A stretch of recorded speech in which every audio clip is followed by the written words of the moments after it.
नमस्कार। किसान आंदोलन चल रहा है और सरकार और किसानों के बीच सुलह का कोई मामला नहीं नज़र आ रहा है। इसी को लेकर आज हम बात करते हैं कि किसान और केंद्र सरकार के बीच आखिर ऐसा कौन-सा फ़ॉर्मूला हो सकता है, जिससे यह आंदोलन ख़त्म हो जाए और सरकार के सामने जो संकट है वो ख़त्म हो जाए और उस फ़ॉर्मूले के तहत दोनों ही पक्ष केंद्र सरकार भी और आंदोलनरत जो किसान हैं, वो भी खुश हो जाएँ, यानी कि दोनों की ही तरफ से माँगें मान ली जाएँ। तो हम जानते हैं कि किसान नए कृषि कानून को वापस लेने की मांग पर अड़े हुए हैं। उससे कम वो किसी भी प्रकार के समझौतों को करने को तैयार नहीं हैं। जबकि दूसरी तरफ केंद्र सरकार चाहती है कि न्यूनतम समर्थन मूल्य यानी कि एमएसपी पर किसानों को लिखित आश्वासन तो देने को तैयार है, लेकिन केंद्र सरकार किसी भी तरह से नए कृषि कानूनों को वापस लेने के मूड में दिखाई नहीं दे रही है। तो ऐसे में किसान और केंद्र सरकार के बीच एक गतिरोध उत्पन्न हो गया है। दोनों के बीच कई दौर की वार्ताएँ हो चुकी हैं, लेकिन किसी भी तरह की सुलह का जो रास्ता है वो नज़र नहीं आ रहा है। तो इसका समाधान बहुत ही सरल शब्दों में बताया जा सकता है, सुझाया जा सकता है। इसके लिए हम बात ये कर सकते हैं कि ये जो तीनों कानून केंद्र सरकार लेकर आई, ये कोई नई बात नहीं है, ये तीनों ही कानून जो लेकर आए हैं, क्योंकि इसकी औपचारिक जो सिफ़ारिश है वो पहली बार भानु प्रताप सिंह की अध्यक्षता में बनी एक कमेटी थी, उसने की थी 1990 में। तब से ये लंबित पड़ी थी और वर्तमान सरकार ने इसे लागू किया है। इसे लागू करने पर लाभ भी हो सकता है और हानि भी हो सकती है। लाभ केवल तब हो सकता है जब इसके साथ कुछ सहकारी सहयोगी व्यवस्थाएँ कर दी जाएँ। तो इसके लिए सबसे पहले ज़रूरी यह है कि न्यूनतम समर्थन मूल्य को एक गारंटी के तौर पर किसानों के लिए वैधानिक अधिकार बनाया जाए। बिल्कुल, सबसे पहली बात तो केंद्र सरकार को यह करनी ही होगी कि जो एमएसपी है उसको गारंटी के तौर पर किसानों के लिए एक वैधानिक अधिकार बनाया जाए। यदि ऐसा नहीं किया जाता है तो इसके ये जो कानून लागू किए गए हैं इनका फ़ायदा नहीं होगा। दूसरा जो कृषि लागत और मूल्य आयोग है, जिसको हम सीएसीपी के नाम से जानते हैं, उसे संवैधानिक संस्था का दर्जा दिया जाए और साथ ही इस आयोग का जो फसल लागत आंकलन का तरीका है, उसको औद्योगिक लागत के आधार पर संशोधित किया जाए।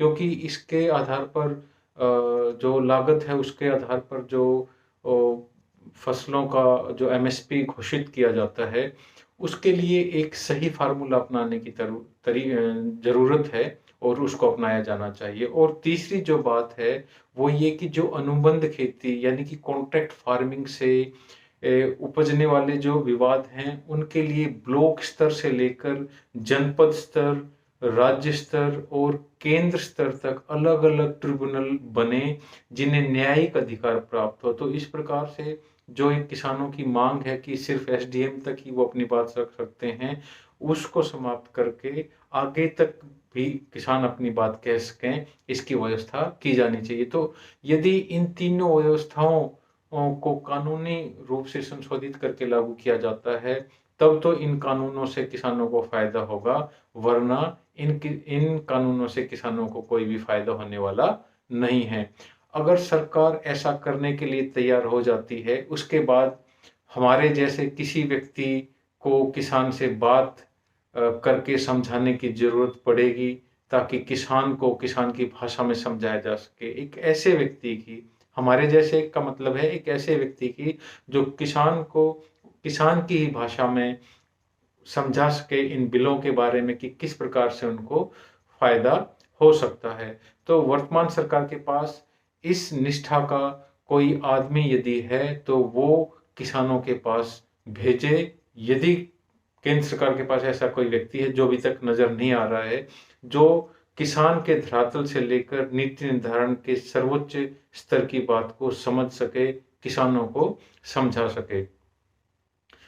फिलहाल चाहे किसान हो या केंद्र सरकार, दोनों पक्ष अपने-अपने पक्ष को लेकर खड़े हुए हैं और अड़े हुए हैं। इसलिए बड़ा दिल सरकार को दिखाने की ज़रूरत है। लेकिन इसका एक समाधान जो हो सकता है वो ये है कि सरकार एक चौथा बिल लाए। एक और जो हम फार्मूला दे रहे हैं, दोनों के बीच जो गतिरोध उत्पन्न हुआ है केंद्र सरकार और किसान के बीच, उसके लिए एक और जो समाधान हो सकता है वो ये कि सरकार एक चौथा बिल लाए, यानी जिसको हम कह रहे हैं एक नया कानून लेकर आए, जो ये कहे कि न्यूनतम समर्थन मूल्य से नीचे खरीद नहीं होगी। इससे किसानों को न्यायिक अधिकार मिल जाएगा। ऐसा करने से सरकार को तीनों जो बिल हैं वो वापस भी नहीं लेने होंगे। इससे दोनों पक्षों की ही बात रह जाएगी, किसान भी खुश हो जाएंगे क्योंकि उनको एमएसपी मिल जाएगी। लेकिन अब मुश्किल ये हो गई है कि किसान एमएसपी से नहीं मानने वाले हैं, वो कहते हैं कि इन तीनों ही कानूनों को रद्द किया जाना चाहिए।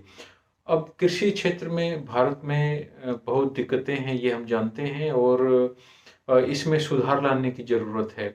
लेकिन सुधार का मतलब ये नहीं कि किसी भी क्षेत्र का निजीकरण कर दें।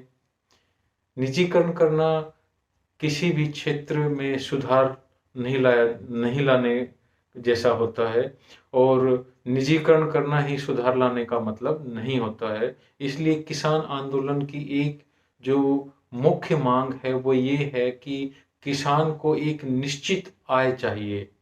इसको आप कोई नाम दे दें, चाहे इसको न्यूनतम समर्थन मूल्य कहें, एमएसपी कहें, या फिर किसान सम्मान निधि के रूप में भी इसको कहा जा सकता है। लेकिन किसानों की निश्चित आय की समस्या को दूर करने की जरूरत है कि एमएसपी या किसान सम्मान निधि जैसी दोनों व्यवस्थाएं एक साथ चलें, ना कि दोनों में से कोई एक। एमएसपी के बारे में यदि हम बात करें तो एमएसपी केवल 23 फसलों पर ही मिलती है, जो जो 80% फसलों को कवर करती है। इन 23 फसलों को यदि हम देखें तो इसमें 80 जो प्रतिशत फसलें हैं वो कवर हो जाती हैं।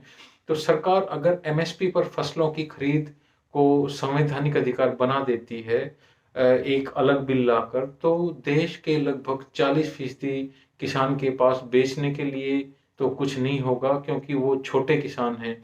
इसलिए उस खाई को भरने के लिए सरकार को छोटे किसानों के लिए ज़्यादा से ज़्यादा किसान सम्मान निधि जैसी योजनाएं को शुरू करने की ज़रूरत है।